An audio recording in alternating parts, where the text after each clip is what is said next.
মাতৃগর্ভে শিশু লিঙ্গ পরিচয় অর্থাৎ একটা শিশু মাতৃগর্ভে থাকা অবস্থায় ছেলে না মেয়ে এই পরিচয়টা প্রকাশ করা আমাদের দেশে এত বছর ধরে হয়ে এসেছে এবং যার ফলশ্রুতিতে আমাদের দেশের বেশিরভাগ ব্যক্তি পরিবার আশা করে যে গর্ভের সন্তান যেন ছেলে হয়। বিশেষ করে দ্বিতীয় এবং তৃতীয় সন্তান যদি কন্যা সন্তান হয় তাহলে কিন্তু সেটা সমাজ সহজে একসেপ্ট করে না, যার ফলে আমাদের দেশে যে গর্ভবতী নারীরা থাকেন তাদের উপর বিভিন্ন সময়ে বিভিন্ন অত্যাচার কথা জানা যায় এবং আমাদের রিটে আমরা অ্যানেক্সও করেছি যে এরকম হয়েছে যে জানতে পেরে তাকে অন্যায় অত্যাচারের সম্মুখীন হতে হয়েছে, বাচ্চাটাকে মেরে ফেলেছে, এই ধরনের নৃশংস ঘটনাও ঘটেছে।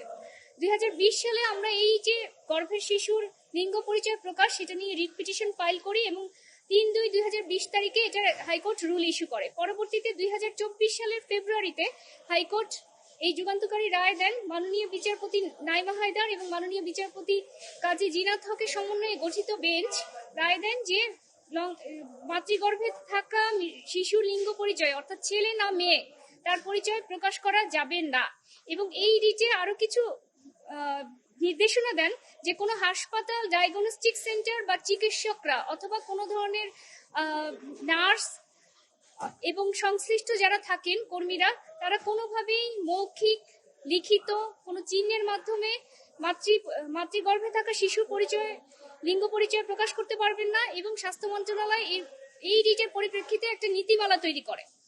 Payment done? No sir, cash on delivery.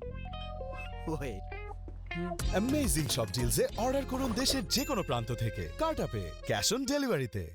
আদালত রায়ের পরবর্তীতে আমরা আজ এই রায় লিখিত আকারে প্রকাশ হয় এবং রায়ে আদালতের মূল বিষয়টা ছিল, মূল সারাংশ হচ্ছে যে অনাগত শিশু লিঙ্গ নির্ধারণ প্রকাশ নারীর প্রতি বৈষম্য, কন্যা শিশু হত্যার প্রবণতা এবং সামাজিক ভারসাম্যহীনতা এবং সাংবিধানিক অধিকারের পরিপন্থী।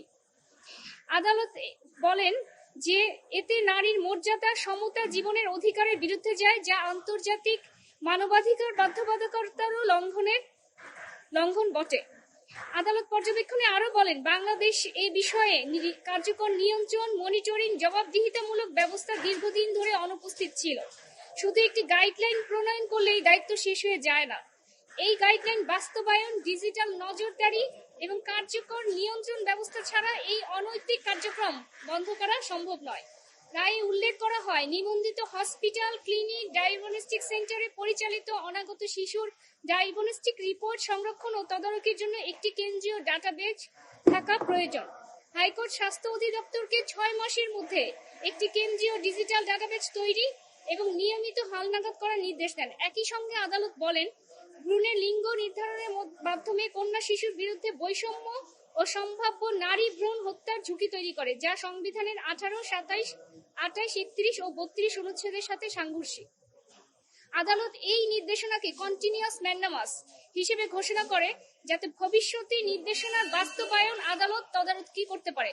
অর্থাৎ এই রিটটা সবসময় কন্টিনিউয়াস ম্যান্ডামাস আকারে থাকবে, যেন এই ক্ষেত্রে কোনো ধরনের অভিযোগ থাকলে অথবা সরকার যদি সঠিকভাবে আদালতের নির্দেশনাগুলো পালন না করে তাহলে আদালত এই বিষয়ে তদারকি করবেন।